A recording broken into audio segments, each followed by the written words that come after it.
नमस्कार, आपने देखना शुरू कर दिया है द एंगल और मैं हूं आपके साथ छवि अवस्थी।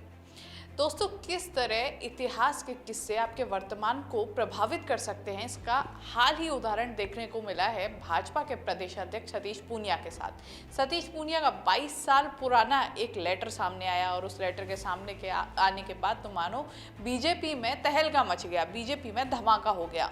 दरअसल सतीश पूनिया ने उस दौरान जब अपने कुछ जो उनकी शिकायतें थी वो लिखी थी, उस दौरान उन्होंने राजेंद्र राठौड़ का उसमें जिक्र किया है।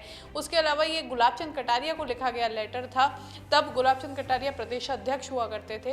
अब उस लेटर के सामने आने के बाद सियासत गर्म हो गई है। उस लेटर के सामने आने के बाद खुद सतीश पूनिया ने भी कहा कि ये कहीं ना कहीं षड्यंत्र है उनके खिलाफ। अब इस पूरे मामले पर अगर देखा जाए तो कह सकते हैं कि बीजेपी की जो गुटबाजी अंदर खाने चल रही थी खुलकर सामने आ चुकी है। अब कह सकते हैं कि सतीश पूनिया को घेरने की फुल प्रूफ तैयारी भी कर ली गई है। गुटबाजी तेज है, षड्यंत्र रचे जा रहे हैं। अब स्थिति वही है जिस तरह से कांग्रेस में कभी हुआ करती थी, जिस कांग्रेस को बीजेपी घेरती थी अब खुद वहीं पर आकर खड़ी हो गई है और बिल्कुल वैसी ही स्थिति बन गई है। अब सबसे बड़ा सवाल ये उठता है कि जो ये पूरी स्थिति बनी है इसका सबसे बड़ा कारण क्या है। इसी दौरान एक चीज़ और समझनी होगी कि हाल ही में जब ये पूरा लेटर बम सामने आया और पूरा ये कांड हुआ लेटर का, अब समझने की बात यह है कि अभी कुछ समय पहले ही बीजेपी के वरिष्ठ नेता रोहिता शर्मा पर अनुशासनात्मक कार्रवाई की गई थी।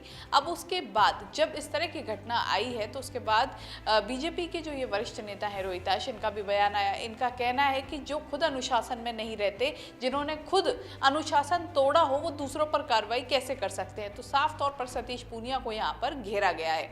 तो समझ सकते हैं कि बीजेपी की स्थिति इस समय क्या है।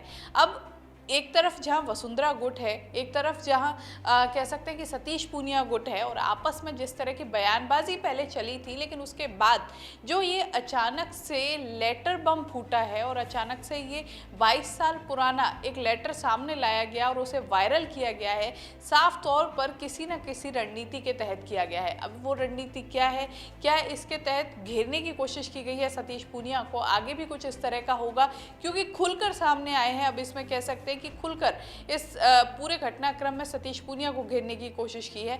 तो अब देखना होगा कि आने वाले जो समय है उसमें बीजेपी में क्या कुछ बदलाव देखने को मिलता है, क्योंकि हालांकि जब ये पूरा घटनाक्रम हुआ उसके बाद राजेंद्र राठौड़ का भी बयान आया। उन्होंने सतीश पूनिया की तरफदारी की और कहा कि ये पुराना मामला है, लेकिन इस पूरे लेटर में अगर देखें तो सतीश पूनिया राजेंद्र राठौड़ की भी बुराई करते नजर आए हैं, राजेंद्र राठौड़ को भस्मासुर तक कहते नजर आए हैं।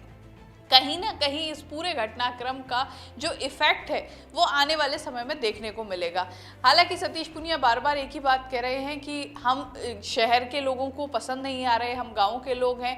अब इस तरह की जो बयानबाजी हो रही है, किसको साफ तौर पर उनकी तरफ से निशाना लगाया जा रहा है या फिर जो लगातार उनकी तरफ से एक अपनी टीम मजबूत की जा रही थी उसका ये पूरा जो ये रिएक्शन बन के सामने आया है वो है, या फिर आने वाले समय में और भी कुछ देखा जा सकता है बीजेपी में, ये देखना होगा। वहीं अगर कांग्रेस की बात करें तो कांग्रेस में सियासी नियुक्तियों की कवायद तेज हो गई है।